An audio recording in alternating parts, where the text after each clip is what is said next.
Bonjour les gars, on filme toujours bien sûr de la Fondation Afrique à venir. Dans la continuité de la vidéo que vous avez vue paraître soit hier, soit les journées d'avant, je suis toujours en présence du docteur Moubeke de Philémon. On va couvrir un thème ici très intéressant qui est l'apport de l'Afrique à l'humanité.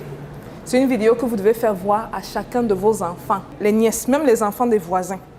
Prenez le temps de faire voir cette vidéo. C'est une vidéo qui sera assez courte, mais qui va apprendre des choses qu'on n'apprend pas à l'école.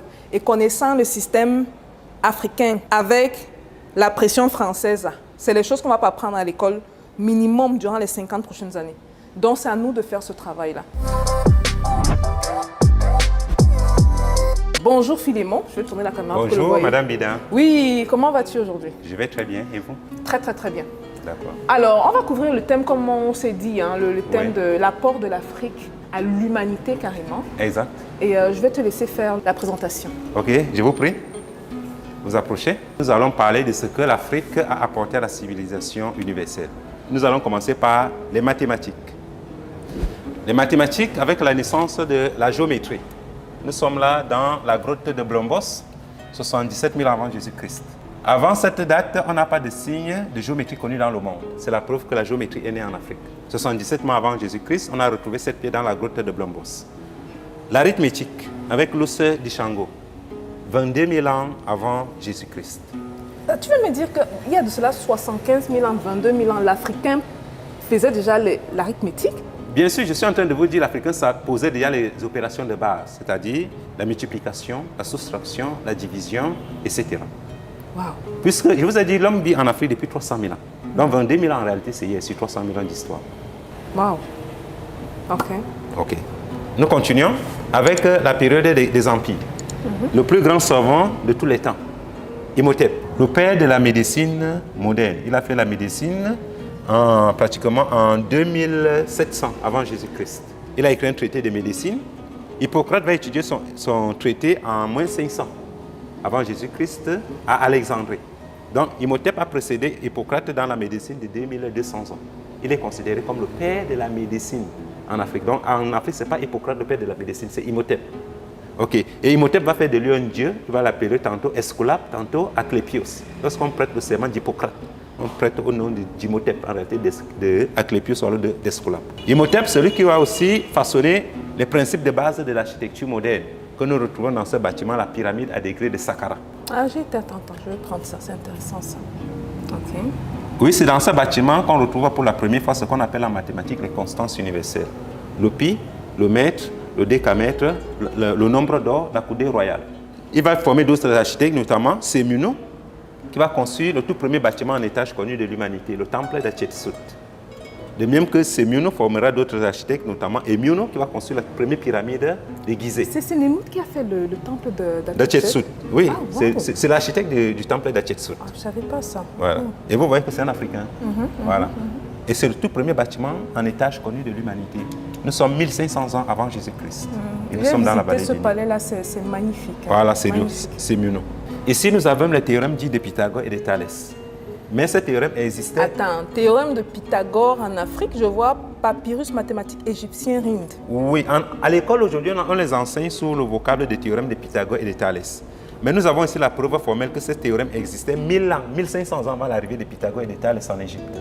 C'est les théorèmes qui ont été conçus dans la construction des pyramides en réalité. Et le prêtre égyptien qui a façonné ce théorème s'appelle Yamusu, qui a transcrit ce théorème. Il s'appelle Yamusu. Donc, attends, tu veux dire que le théorème de Pythagore n'est pas le théorème de Pythagore, mais c'est un théorème égyptien qui existait 1500 ans avant la naissance de Pythagore et de Thalès. Ça, c'est une copie du papyrus de Ring. L'original se trouve au British Museum en Angleterre. Ils peuvent aller vérifier. Ok. Ici, nous avons la bibliothèque, mais partons de l'écriture. Le système d'écriture, l'écriture moderne est née en Égypte. Ils sont les premiers à inventer une écriture qu'ils vont appeler Nedou Netché, c'est-à-dire la parole de Dieu, les saintes écritures. C'est pour dire la même chose que les Grecs vont appeler hiéroglyphus, c'est-à-dire les graphiques sacrés.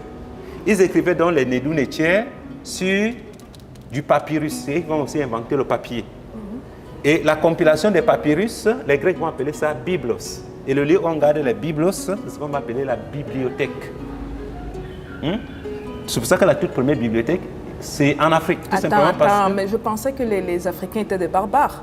Oui, mais comment on peut avoir la première bibliothèque si on est des barbares? Tout simplement parce qu'on a inventé l'écriture et le papier. Il fallait conserver ces cas quelque part. L'Africain a inventé l'écriture. Et le papier. C'est pas possible. Vous pouvez trouver ça même sur Internet. Donc on n'est pas des barbares. Tapez origine africaine de l'écriture grecque, origine africaine égyptienne des nombres grecs, origine égyptienne de l'écriture latine. Vous allez trouver des articles dessus. Et c'est les Africains qui vont construire la toute première bibliothèque d'Europe, qu'on va appeler l'oracle de Dodon, sur l'image de l'oracle d'Amon. Ok. Et l'écriture moderne que nous connaissons vient de là. Les Égyptiens vont donc synthétiser cette écriture à travers 3 alphabets. L'hiératique, le démotique et le méroïtique. Et c'est à travers ces 3 alphabets qu'on écrit toutes les langues du monde. Et c'est de là que tout est parti. Et c'est pour ça que vous allez voir, dans bibliothèque aussi, je vous ai dit que la compilation des biblos, on va appeler ça bibliothèque. Et c'est le mot biblos qui va donner le mot Bible. C'est pour ça qu'on dit que la Bible est la parole de Dieu. Pourquoi? Parce que sur les Bibles, on écrivait les Nédou Nétiers, c'est-à-dire les Saintes Écritures. C'est aussi simple que ça. Hein? Ça, c'est d'un point de vue historique. Voilà. On continue avec le calendrier. Pourquoi le calendrier? Vous devez savoir que la civilisation est une conséquence de l'agriculture, la pratique de l'agriculture. Sans agriculture, on n'a pas de civilisation. Bon, ceux qui veulent avoir plus d'informations par rapport à ça, allez voir la vidéo qui est parue avant celle-ci. Il est vraiment entré dans les détails par rapport à ça. Vous allez vous dire que mais ça sort de comment ça, l'agriculture est l'origine de la civilisation. Mais tu peux résumer rapidement pour ceux qui peuvent... En fait, lorsque l'homme naît, il vit de transhumance, de la chasse, de la cueillette. Il n'est pas fixé sur un territoire donné. Il commence à se fixer à partir du moment où il commence à pratiquer l'agriculture. Il crée donc les premiers regroupements humains qu'on appelle les proto-villages. N'est-ce pas? Quand il crée les proto-villages, il doit délimiter les espaces pour que chacun ait sa parcelle. Il invente l'appantage. Il doit savoir quand s'aimer, quand récolter. Pour ne pas travailler en vain, il invente le calendrier. Les heures creusent donc.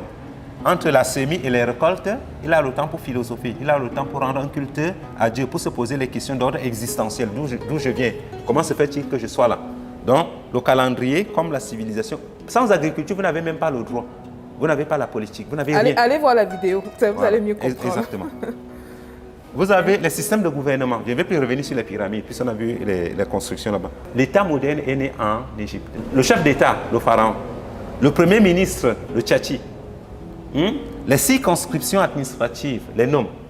Le maire, ils appellent le maire Menut. M-E-R-N-W-I-T. Menut. Donc même la fonction de maire est née là. En fait, les Grecs vont venir porter l'État, la République. La République est égyptienne, elle n'est pas grecque. La preuve, c'est quoi? Platon écrit sa République lorsqu'il est étudiant en Égypte. Il rêve donc que sa Grèce natale qui se déchire dans les guerres du Péloponnèse entre la Ligue d'Athènes et la Ligue de Spa sera un jour un pays réunifié et dirigé par les prêtres savants, ce qui est appelé les philosophes rois. Juste pour situer les gens, si on parle d'Égypte, on parle de l'Égypte noire. Hein. On parle de l'époque. Oui, je parle de l'Égypte avant l'arrivée des Arabes. Les Arabes arrivent en Égypte exactement en 641 avec la prise d'Alexandrie par les Sarrasins. Donc on connaît la date exacte. 641, la prise d'Alexandrie. Voilà. Donc, nous parlons de l'Égypte bantou, noir et bantou. C'est de ça que nous parlons. C'est-à-dire l'Égypte qui va du pharaon, comment on dit, Namer, le fondateur de la première dynastie, à Nectanebo, le dernier pharaon noir. Je ne parle pas des envahisseurs parce que les envahisseurs ne sont pas des pharaons. Il faut qu'on se comprenne. Après l'Égypte, nous entrons dans l'empire du Mali. Normalement, on aurait dû mettre le Ghana, n'est-ce pas? Mais faute d'espace, on a sauté le Ghana. Mais l'empereur du Ghana a été destitué parce qu'il a refusé de se convertir à l'islam, n'est-ce pas? Et sur les cendres du Ghana, naîtra dans le Mali. Mais même à l'heure du Mali, vous retrouvez des universités, n'est-ce pas? Avec l'université Sankoré de Tombouctou. Que tout le monde connaît, j'espère. Okay. Et même à cette époque, il n'y a pas encore d'université en Europe. Les universités en Europe arrivent à quel moment? À partir du moment où les Arabes qui ont conquis le nord de l'Afrique vont convertir les Africains qui étaient pratiquement sur toute la bande, c'est-à-dire partant de l'Égypte jusqu'en Mauritanie. Les Africains convertis à l'islam, c'est eux qu'on appelait les Maures. C'est les Maures qui vont donc prendre l'Espagne, le Portugal, le sud de la France et le sud de l'Italie, avec la prise de Kunduz. Et ceux qui vont introduire donc la science de la navigation en Europe, les arts, l'écriture et tout ce que vous connaissez. Parce que l'Église avait plongé l'Europe dans le Moyen-Âge à travers ce qu'on appelle en théorie de connaissance la scolastique. Okay. Ici, vous avez donc les papyrus de Tombouctou, n'est-ce pas, qui sont écrits en... Ce sont des langues africaines, mais écrites en écriture arabe. C'est un peu comme on peut écrire le Douala avec l'alphabet français.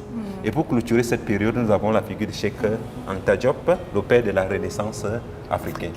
Donc ça, c'est le précédent égyptien que le concept des miracles grecs cache. Ça, c'est le précédent égypto-nubien, alors le précédent africain que Ernest Renan a enterré avec le concept des miracles grecs. Le miracle grec signifie donc quoi? Si vous permettez, que les Grecs ont accédé à la mathématique par miracle, les Grecs ont accédé à l'architecture par miracle, ils ont accédé au calendrier par Tout miracle, par miracle, ok. au gouvernement, à la République par miracle, aux universités, aux écoles par miracle. Mais il y a de tout ici. Il y a la politique, il y a on appelle l'architecture, la mathématique, la physique. Oui. Il y a la médecine. Dans la vidéo précédente, je vous ai dit que tout est un. Tout est un. Il n'y a pas de différence entre le mathématicien et le théologien, entre le juriste et le chimiste. On étudie tous les lois de comportement de la matière sorties du noun, c'est-à-dire la maths, l'ordre du monde. Okay. C'est ça la maths. Bon, comment tu peux résumer cette vidéo avant qu'on ne passe à la prochaine, au prochain pour thème? résumer, je dirais simplement... Quel est donc l'apport de l'Afrique au monde? C'est l'Afrique qui a apporté la civilisation au monde, c'est-à-dire la modernité est africaine. La modernité n'est pas en dehors de nous, elle est africaine. Et cette modernité, vous pouvez même la retrouver dans vos propres langues, c'est-à-dire chacun dans sa langue, en quelque sorte. Donc on parle du retour aux sources, on ne parle pas du retour vers l'Égypte. C'est-à-dire chacun doit retourner vers sa culture, sa langue, essayer de comprendre les éléments qui sont demeurés sous forme de folklore. Quelle est l'origine de tout ça? Et il va se reconnecter à l'Égypte seul. Il n'aura pas besoin de forcer. Naturellement. Voilà. C'est-à-dire c'est remettre la réalité africaine au cœur des études institutionnelles, des études académiques, des curriculums. Super. Merci, docteur. Bon, vous avez vu qu'on vous a montré des images, des éléments. Les plus curieux, allez fouiller. Je ne veux pas qu'on soit de ces personnes-là, de ces gens, on rentre dans les débats parce que vous avez entendu une ligne quelque part. C'est l'Afrique qui a apporté la connaissance. Maintenant, on te fait asseoir pour débattre, tu es incapable de le faire. On débat avec des faits. Et ici, on a passé grosso modo l'histoire, ce sont des millénaires là, qu'on a passé dans quelques minutes. La vidéo va faire moins de 12-13 minutes.